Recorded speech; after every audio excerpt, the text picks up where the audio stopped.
For a while, I used to record it live on YouTube. And I got people watching it, but then I got weird people watching it.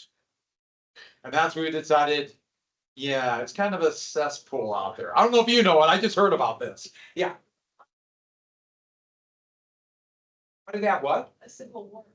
It's like big side, like, oh, I want like people state on the ballot.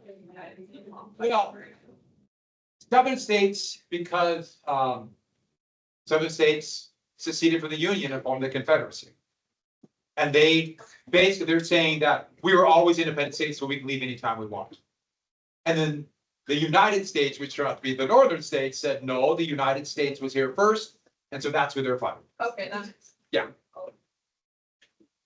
But they were pro or sympathetic to the Confederacy in the north and pro-union in the south. Right. A lot.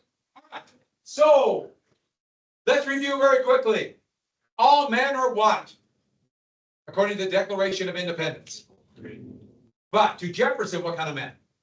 White men. Adams, what kind of men? Yeah, white men with property. What did Abigail Adams say? And of course, what was her response? No. Yeah, basically was, sounds good, we can't do it. Adams was sympathetic, but of course, hey, this would be a pretty common thing. Patient. Someday, down the road, everything will be fine. Maybe for your children's children. Moving on. What are the rights? Unalienable rights are what three things? Prosperity and property. Life, liberty, and the pursuit of happiness, independence, and also friendship, balance, and money, and your freedom of consent and. Your abilities. Go as far as your abilities take you. Life, liberty, and the pursuit of happiness. You can go as far as your abilities take you. And what was it called? Where governments are created to protect rights, but if they infringe on rights, they can overturn it. What's the name I gave you for the philosophy for that?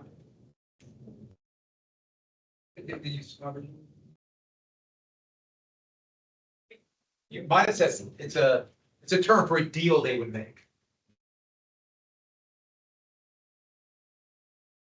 Let's look at your notes. I have 1, 2, 3. I have 3 things of the philosophy. Social contract. Is that what you're gonna say? Yeah. Got it. Social contract. Okay, I'm gonna give you these choices in for essays on the text. You have to do either equality, all the under the law, rights, social contract. You have to write on those. I have to tell you exactly how to do it. You have to write on those. And then, who's the main author? Yeah. Jefferson was the main author. Lots of philosophy he took most of his stuff from. And what is it called when they thought they could take a natural laws using Newton as influence and turn that to society and into human nature? We had a couple different names. It's the Enlightenment or the Age of Reason. And what is it called? Where they believed that the creator was a clockmaker. Yeah, deism started everything and then stepped back. All right. So let's bounce back. Let's fill in a few blanks. And all 4 of my classes are out of whack. Got to get them back in order. Best way to get them in order is just standard and pondered. So let's backtrack a little bit and let's get did we get the intolerable acts? We have all of these, right? Did we talk about the Patriots' attitude? And what did the Patriots feel? Well, they were pretty happy about it. Yeah. And so they could say, even I typed it in for the heck of it.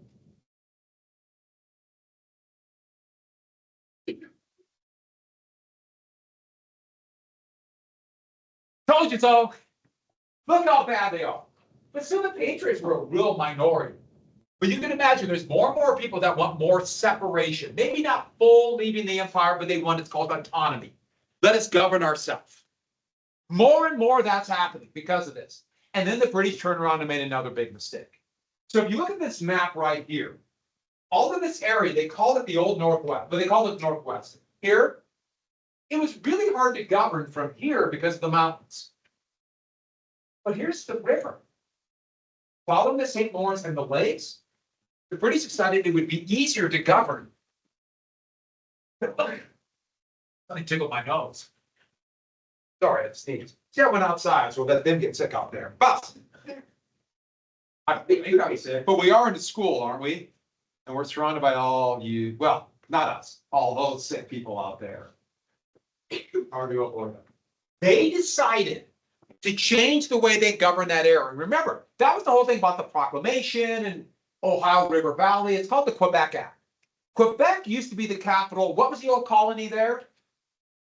Who used to have that colony before the British took it? Yeah. So it's New France. They're French Canadian. They still speak French there. That's why in Canada, they all have to learn French. And all the road signs and everything are bilingual. And they still, and every once in a while they talk about, leaving Canada. But this area right here, it's British. The British took it, but there's still a bunch of French there. And they decided to put this area under the governance of Quebec, the Northwest of Quebec. But remember, to the Patriots, their reaction, that's the land we fought for. That's the Ohio River Valley. All the speculators like George Washington wanted this land. And now you're going to take it away again? You already did it for the proclamation of 1763. The British did want to keep it away from those crazy colonists, but the big reason was just to make the administration of the colonies easier. So immediately Patriots said, look what they've done. You fought and you died for that land. You were promised it, and then they took it away time after time. And so they took it away in 1763. They passed all these taxes. They closed Boston Harbor. They're coming for the way you make a living. And now they're not just keeping you out of that land. They're giving it to the French. So what? You're giving it to the French? That should give you how just riled up people were. They began to believe. And what religion is the majority religion of France? They're Catholic. The majority religion of Britain is Protestant. So they're giving it and going to force the colonies to become Catholic. That is a cartoon showing British royal officials. Anybody know if that is influencing them? Yeah, the devil. And they're giving it to, and that's supposed to represent cardinals, Catholic cardinals. They're giving it to the French. So this is what we call a conspiracy theory. That people believe there was some kind of conspiracy to literally fight all these wars, get it from the French, and then give it back to the French just to punish the colonies. Diabolical, isn't it? And enough people either believed it or fit into their narrative. But that gives you an idea how just so riled up. Conspiracy theories ran wild at this time. And I should add, to be very clear, it's insane. It's insane to believe this. But if you want to prove you're a patriot, you said it was true. And that's going to help trigger the First Continental Congress. They met right here in this building, Carpenter's Hall. The colonial capital of Pennsylvania is being rebuilt. If it was that map, it'd be like right over here. And Carpenter Hall is really neat. This is the inside of the interior. This is kind of remembering the Continental Congress here. It was really dark in there, so my picture did not come out. But 12 colonies went. Georgia didn't go, and nobody cared. There's nothing but alligators.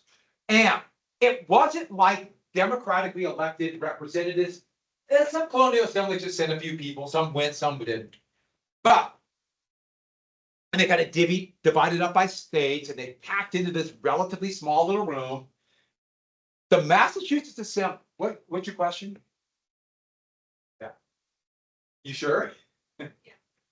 So, the Massachusetts Assembly that was closed after the Tea Party, I'm sorry, they were meeting illegally in Suffolk, Massachusetts. And they passed this resolution against the British called the Suffolk Resolves. So the Continental Congress just basically agreed to them. I'm not going to go through all the details of them, but a boycott. Remember a boycott? We already talked about that.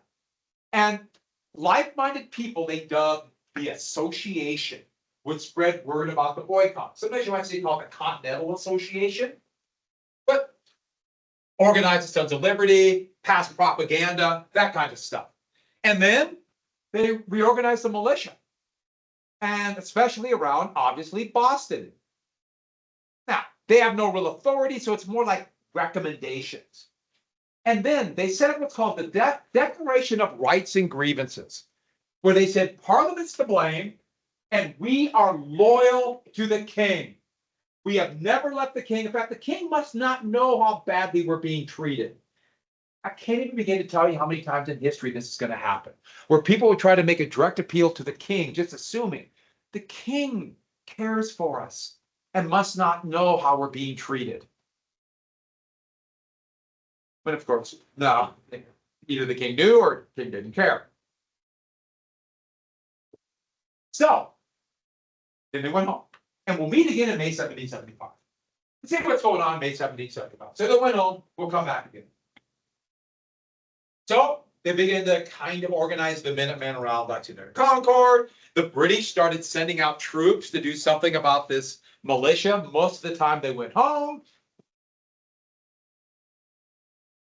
Remember, May 1775.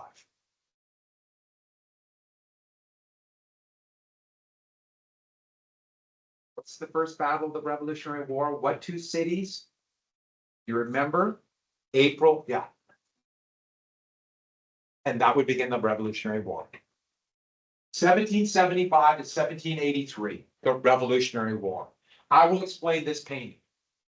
One of the most famous paintings of the Revolutionary War of George Washington crossing the Delaware. Painted in 1848. And it is obviously a painting about Germany. All German. About German nationalism, about creating New Germany. History is an interesting thing. Lexington and Concord, Patriots Day. So they marched out, that was the first battle. Lexington and Concord. So I don't need to explain anything about this to you. There's the path they marched. Remember, it was at Lexington that the first Minutemen arrived and were drunk. Lexington Green. We don't need to write this down. Let's just kind of review. The name that statue is kind of cool. And remember, Concord's were the fight, and I got yelled at by someone at a restaurant. And that's the retreat. The point is, it was kind of a defeat for the British, and that led to, well, you do need to get the siege of Boston. And thousands of militia just kind of showed up around Boston and surrounded it. Surrounded Boston. Thank you, race. So, I have to erase it before you see it because it kind of messes up the effect. You're still here. Okay. Siege of Boston. No, I can do it on this. Boston's interesting harbor. It does not look like this today. There are hills all the way around this, and they literally by hand shoveled the hill into wheelbarrows and dumped it in the harbor to make more land. So it's not at all like this. Much of this is all filled in. So let me draw it so I can show you what happened. So I'm going to take you to Boston. Who's been to Boston? A few of you? You're going to leave this room now, and all of you can say, I've been to Boston. Are you excited? Yeah. I'm going to take you on the trip. One thing I'm going to tell, and I got to tell everybody this. I have natural cartography. I'm a natural born map maker and all this. So don't get mad if you can't reproduce this. I just was born with these skills. Are you ready? All right. Let me draw. Here is Boston Harbor. You ready? I do it fast. I'm not tracing.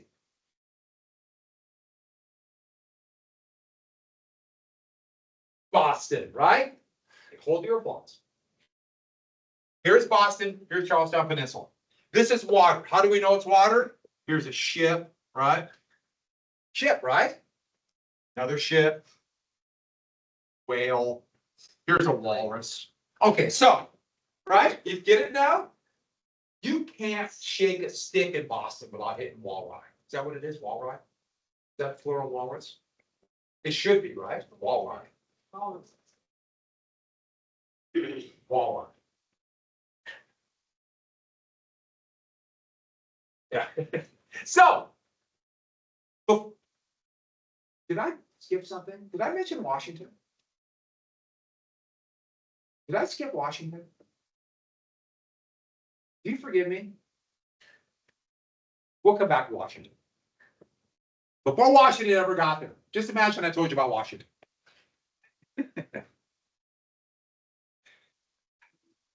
Someday you too will be old and befuddled. Okay.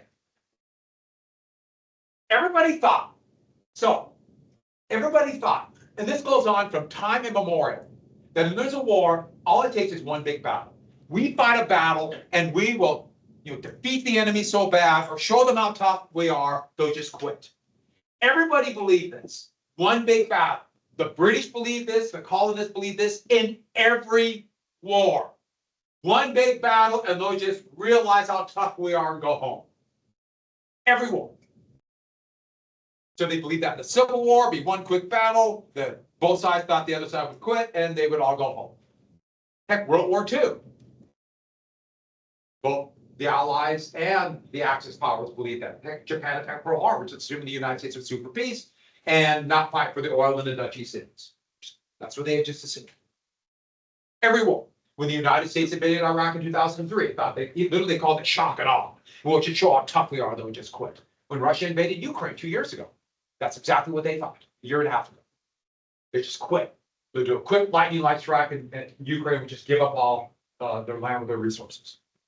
Does it happen? Never. Almost never. 99.9% of the time. But both sides believe this. And we're coming up to about, did you write down Bunker Hill? So everybody write down June 17th, 1775, the Battle of Bunker Hill. So this is still basically militia. And the colonists came up with a good idea around them. They thought it was a good idea. If they marched down the Charlestown Peninsula, which has a bunch of hills, kind of like steps down the hill. If you go there, there's a lot of hills in Boston. You're going up a lot, especially the Charlestown Peninsula. And they would go to Bunker Hill and build a fortification, a fort. They built a square fort. And the thought was, we'll build this fort, the British will attack, and they'll beat their heads against our fort and realize we mean business. We'll kill so many that they'll realize it's not worth it to give up and go. But when the British got there, when the colonists got there, they got to Bunker Hill, and there was another hill in front of them, and they couldn't see down the hill because the hill was in the way. So they just went down to the next hill called Breed's Hill and built the fortification. But to this day, we call this battle on Breed's Hill the Battle of Bunker Hill. So if you go to the memorial, massive national park for the Battle of Bunker Hill, it's on Breed's Hill. Just go with it. I did dig a fort really fast back then. Shovels, dig a trench. So imagine pretty straight line for trench.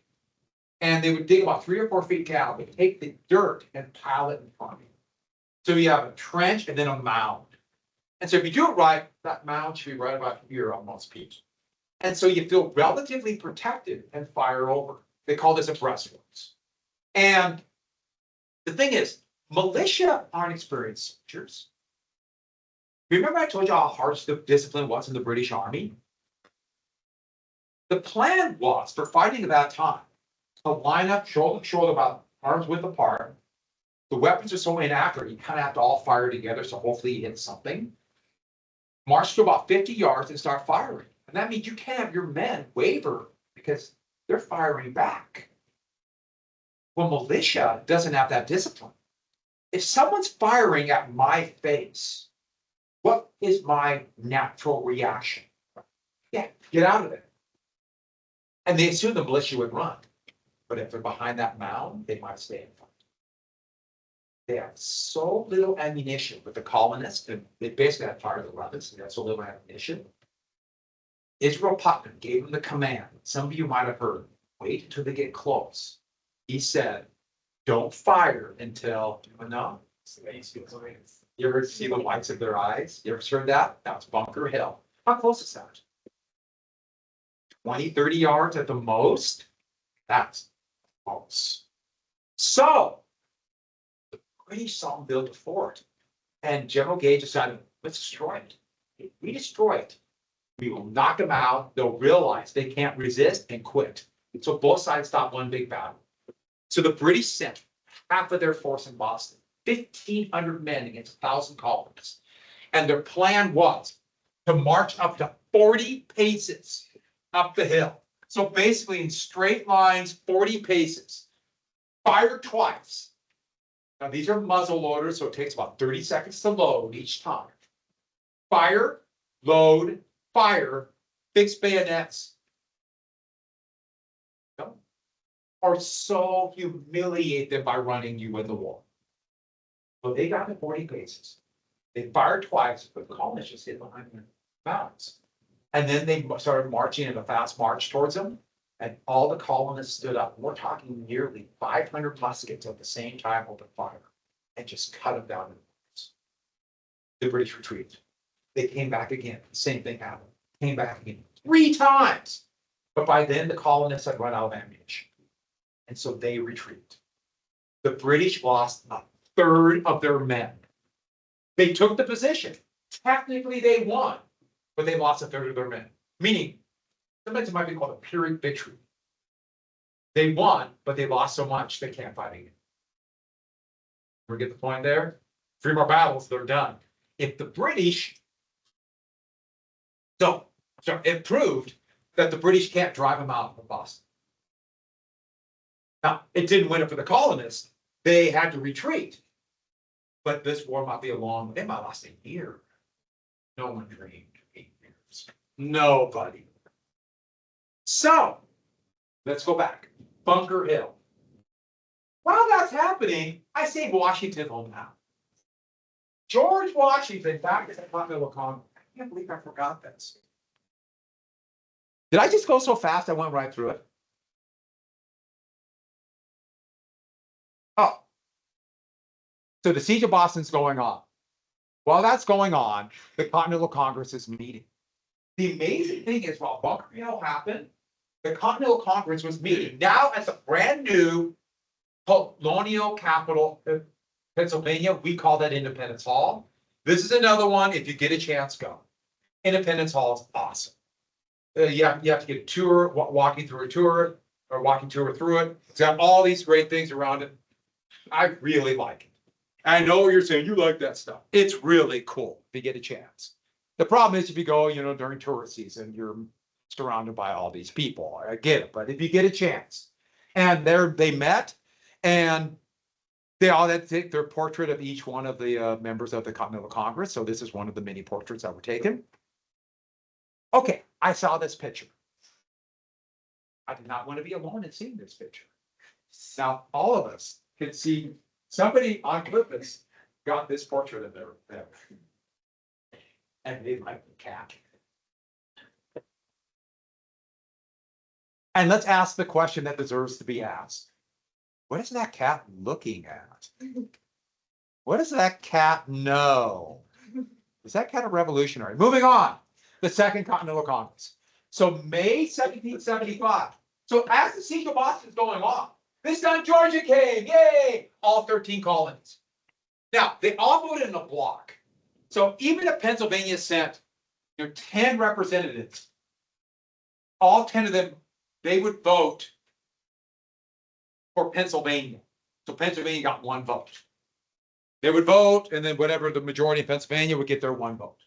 So they created a Continental Army. Now, there's only militia. So they're going to try to create a professional army from scratch without weapons. It's going to be tough. And it's going to be very small. My goodness, for the French. George Washington was chosen as commander. And he immediately jumped on his horse and rode to Boston. He was on his horse when the Battle of Bunker Hill happened. He didn't quite get there yet. He arrived just after. John Adams wanted him. Now, John Adams is from Boston. Why would he want somebody from Virginia?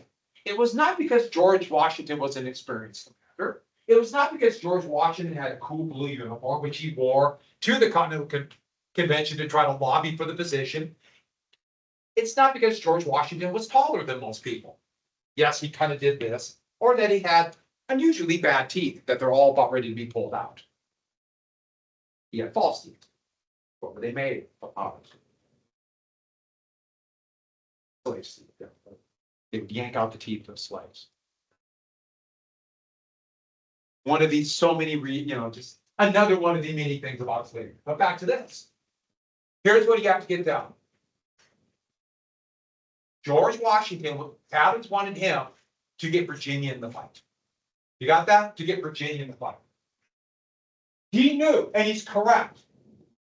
The Continental Army, this revolution can't win without the richest and most populous state. So everyone got that? Virginia. That's why Adams wanted it to unify the colonies, north and south.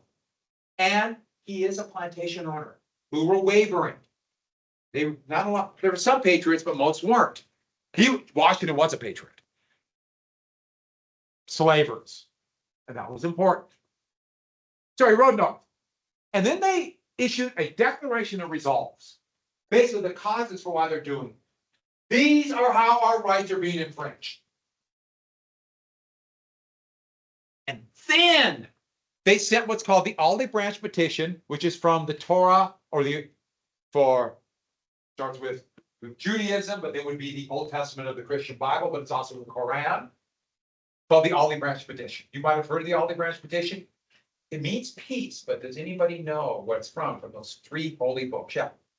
Noah's Ark, and after 40 days, blood, a dove flew over the olive branch, symbolizing the report. Exactly. And that's in Judaism, Christianity, and Islam. It's all there. So back to this. It's appeal to King George. You have to do something. We want to come back. We don't want war. And that went off, and now they're waiting. Bunker Hill happened. Washington went north. All kinds of stuff's going on. That's the Second Continental Congress. I love this picture of Washington being appointed commander-in-chief, and that's Washington from a painting in the 1790s. So it's 25 years after when it actually happened. They have so many pictures of Washington from the Revolutionary War of him 20 years older. I find them really funny. This is going to be the de facto government of the colonies for the rest. They're not going to have real power. It's going to be problematic. For example, they can't really tax. If you can't tax, you can't have currency. If you can't have currency, your money's worthless. Well, they'd print a lot of it, but it was worthless. They'd have to give land. That's another story down the road. That's Bunker Hill. So we don't need that again. Oh, that's the obelisk. If you go there, the first obelisk that would be built in the United States. Obelisks were made in Egypt, and they were made out of one piece of limestone. They're kind of remarkable. And it was a big deal in the early 19th century. So they built one. It's massive. You climb to the top. If you're claustrophobic, you have a lot of fun. I'm a little claustrophobic, and it's awful. But I did it. It really bothered me. What would copy this? What monument will copy Bunker Hill? Washington. Yeah, the Washington one. Yeah. I think it's really neat, but it's really tight. I went up the Washington Monument too, and that I did not. Has anyone done that? You're really up there. And it feels like you're out in the middle of nowhere looking out these little windows. If you're scared of heights, go. Remember in the video, here's Boston, or Ticonderoga. Remember they mentioned Ticonderoga? By the way, Ticonderoga, think about it for a second. Ticonderoga, you thought about it? Someday you might have children. You might be looking for names. Wouldn't Ticonderoga be a great name? Come here, little Ticonderoga. And male, female, doesn't matter, Ticonderoga. Yeah. And their nickname would be Ticonderoga. And they would never get a bad time. I'll give you more names. Little Ticonderoga. There's Fort Ticonderoga. Remember they mentioned Benedict Arnold in the video, so I'm not going to cover that. There were cannon there. Yeah, they just kind of showed up, and there were about 20 British soldiers in there. And these British soldiers didn't even know about Lexington and Concord. They didn't know what war was going on. Like, why are you guys here? What's going on? Ticonderoga is really cool. It is amazing. Right on the southern end of Lake Champlain, it is just beautiful. It's a beautiful area. The fort is really great, but just the area, it's kind of mind-boggling how neat it is. I was there last October. So might have mentioned this before, but my wife and I are very frugal. We save money so we can travel. Save money, that's kind of our thing. So, and remember they got the cannon from there to Boston. At Boston, they did not have a cannon. They drug him across. Henry Knox kind of took command of that, but Benedict Arnold's going to be the first big hero. Benedict Arnold is going to be a real hero in the American Revolution for a while. And then remember, they got the cannon there. They stuck him in these heights here and dug another little forts. And after Bunker Hill, the British couldn't drive him out. And so what we got to get is this. The British fled Boston because of these cannon and Benedict Arnold, March of 1776. They fled. Everyone got that? March 1776. So the very quick little review version of this. I love this lithograph of them fleeing, and it's just like giant flames and massive mountains. No, Boston's not like that. So, think about the colonial point of view. He sent this olive branch petition. We fought a British to the standstill at Bunker Hill. I didn't mention this, but the British Navy also tried to take Charlestown. They call it then, now it's Charleston, South Carolina, and were driven off. And so they kind of feel pretty good about themselves. They took Ticonderoga, and then 1776, the British fled Boston. Doesn't it kind of feel like they're winning? We're kind of winning. There are no British troops anywhere in the 13 colonies. None. Wow. And then the king sent his non-answer to the olive branch petition, called the Proclamation of Rebellion. Here is the king's proclamation for, can everyone see this word here? Suppressing rebellion and sedition. Suppressing.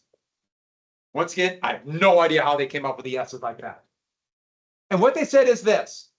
The king ignored it and said, every single person at that Continental Congress who had taken up arms against the king is a traitor, will be punished by English law. English law, not British law.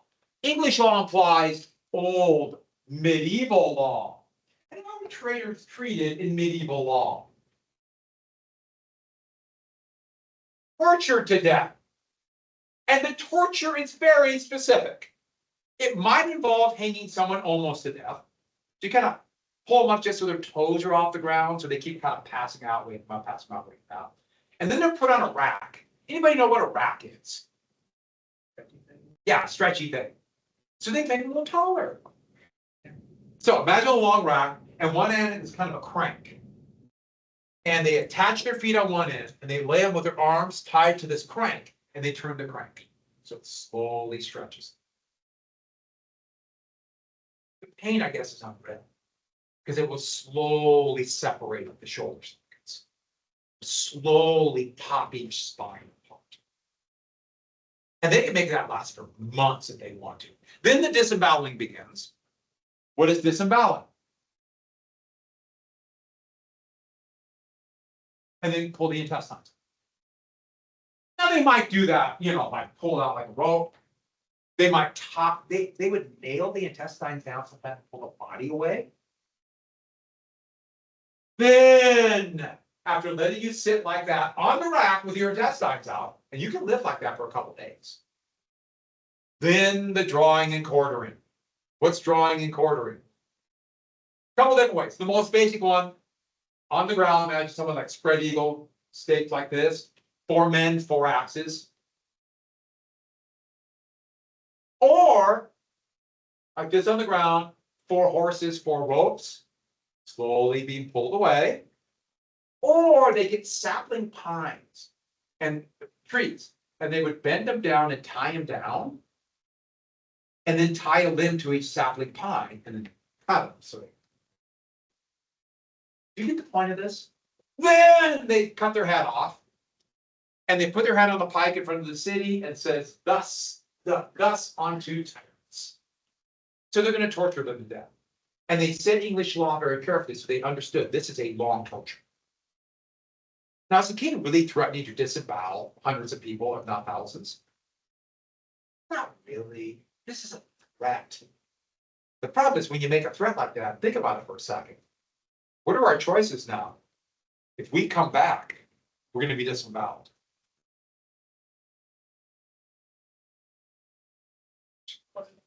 Yeah, once we'll revolt, once we'll independence, right?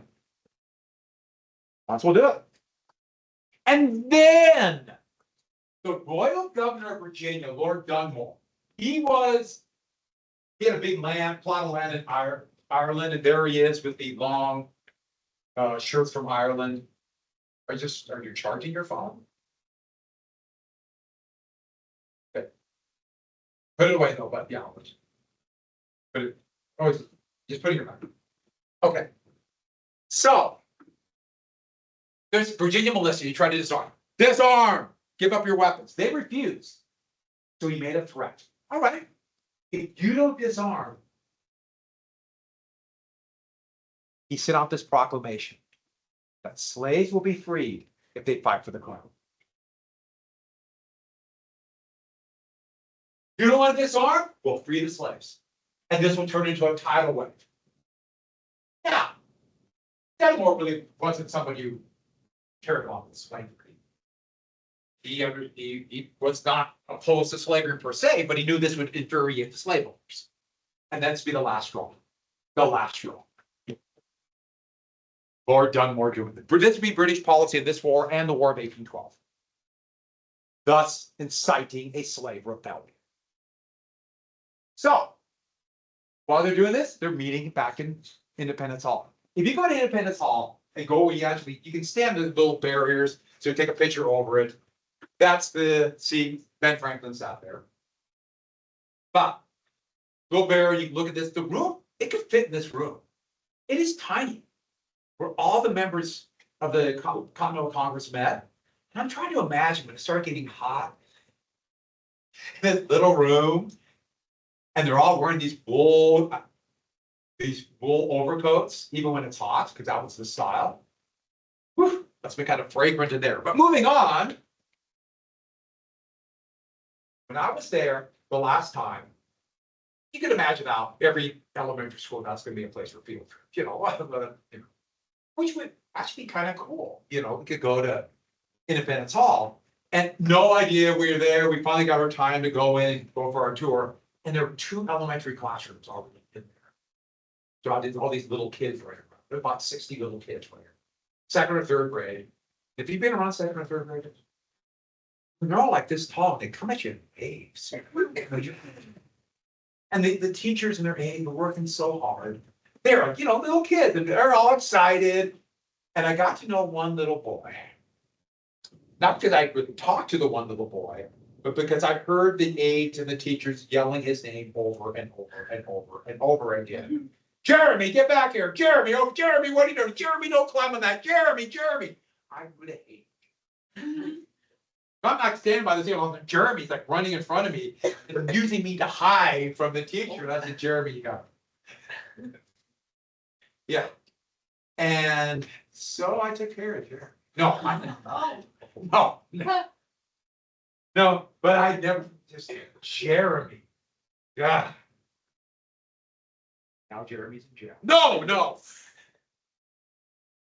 That was only a few years ago. Anyway. So right now in the Continental Congress, they went from should we declare to not declare. In December, most of them still want, even the Patriots wanted reconciliation. But then everything changed.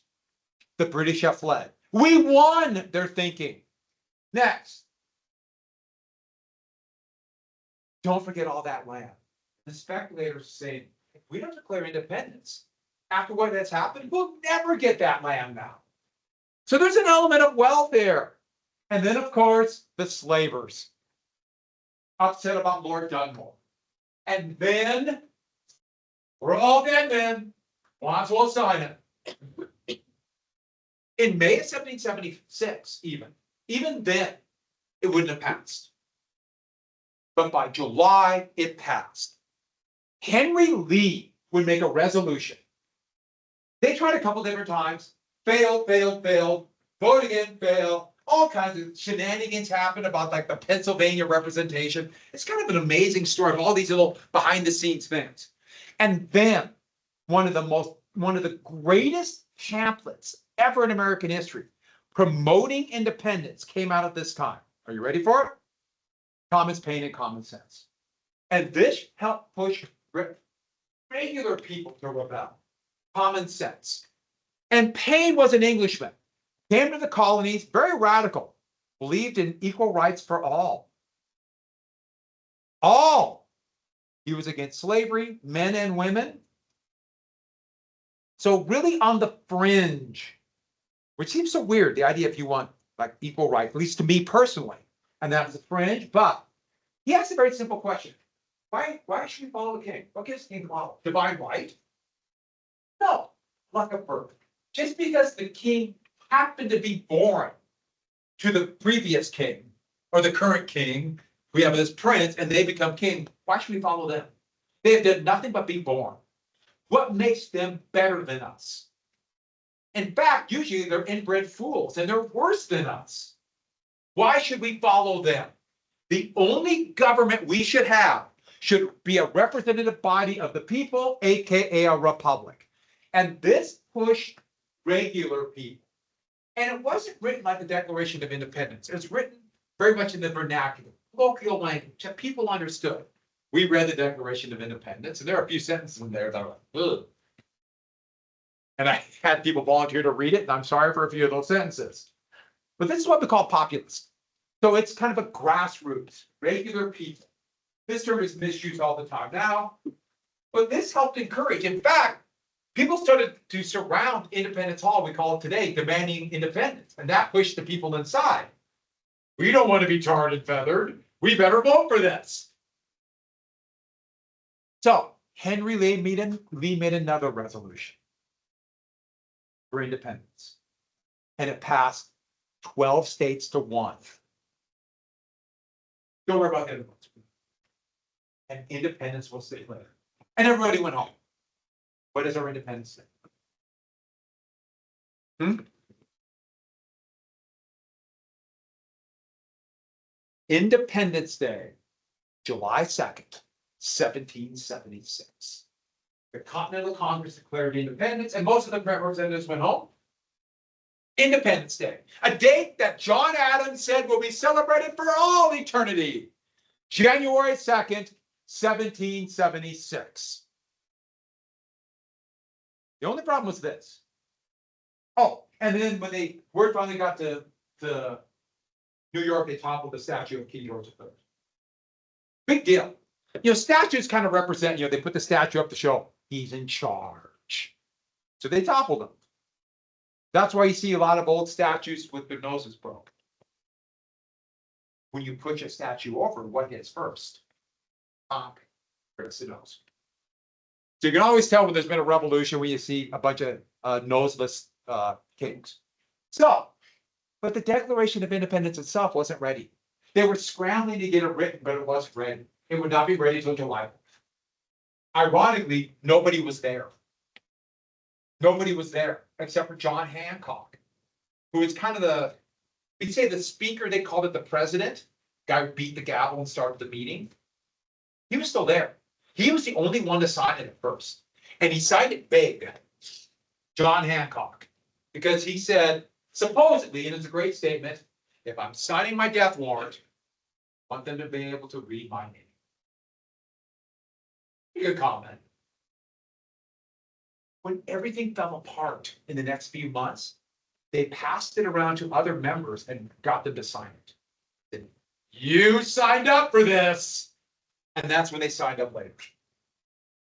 So that's the Declaration of Independence. But that's the handbill that was sent out after the Declaration. They sent after it was declared independent. So they sent out a copy of the Declaration of Independence. This is a handbill done by a printing press. And you see the date? Because that was the date on the Declaration. It says July 4th. And so when people around the colonies first heard about the Declaration, they heard from that handbill, copy of that. It's also up there. So that's when they found the Independence Day. And so it took a few years. They kind of celebrate, acknowledge both. Pretty soon, July. So we've been celebrating it on the wrong day for years. Doesn't that just mess everything up? Does it really matter? Probably not. It's just a little quirk in history. But supposedly, what did they ring so hard when they read the Declaration of Independence that it cracked it? Liberty Bell. You can go visit the Liberty Bell. Here's a picture from a textbook ringing the Liberty Bell. It's not a true story. No, it just cracked because of improper fortune. But it made a really good story. People soon will come and pay for it. I can't remember what it is now. You can go see it. There's a picture of me standing like an idiot in front of it. You will not see that picture. You're going to see me standing here all the time. Now, last thing for today. This really was a Civil War, and I'll throw in a bunch of stuff tomorrow. We got to very quickly do New York, but I'll tell you about the turning point battles of the war and then start the southern strategy. We're going to end the war. There's so many stories. I got to pick and choose these, right? You know, pick and choose. What are we doing tomorrow, beginning period? Yeah, review book. It's a really good review. It is the best. Even if you're not taking the exam, I do occasionally assign stuff out of it.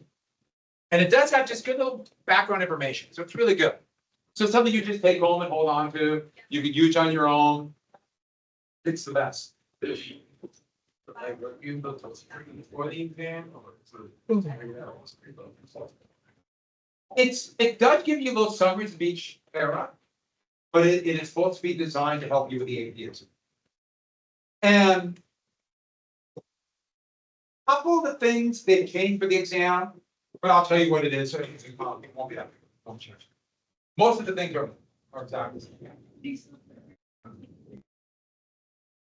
Yes, but we're fine. So I won't do it tomorrow, I'll do it Friday.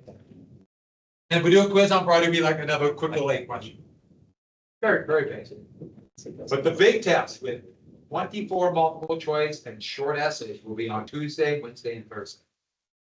3-day test. Wouldn't that be a fun thing for 3 days just to test? We should kind of have that, don't we? When you do the AP exams, you have 2 weeks of testing for a lot of it. Who's taking more than one AP class? Good for you. If you're only taking one, it's like May 8th or May 9th. Who has more than 3? Last year, I think we had somebody with 7. Same. There's 7 classes. What about 8 classes? I've never had anybody with 8, but I've had 7. So it's neat. Yeah. Alright, so it's our. And I sort of like, yeah, you do find a camp in 6 I think. You're tougher than me. Yeah. What do you think? It's so funny. Like we've had kids, one kid, we had, like we give them Oreos for snack. And one of them, like, didn't have one, is that actually not my kid, but it brought to me. Yeah, go for it. The day. And like, what was that? Like, yeah. And then this one kid fixed up a piece of plastic, found on the ground. We're like, oh, yeah, she's like, relax, she stole it. We're like, no, don't go over me that way. Little kids, yeah, I get it though. That's pretty funny.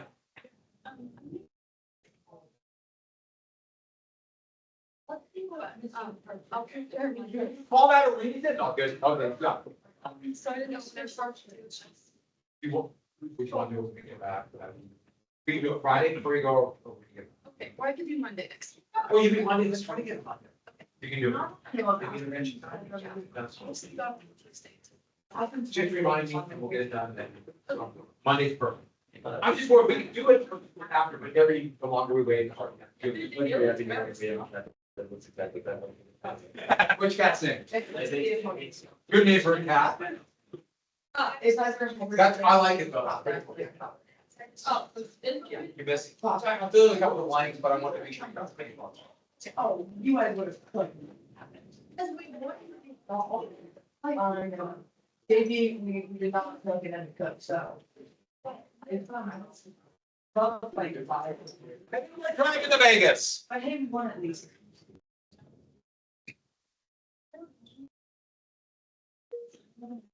Oh, first. Oh, I'm gonna shut off the camera.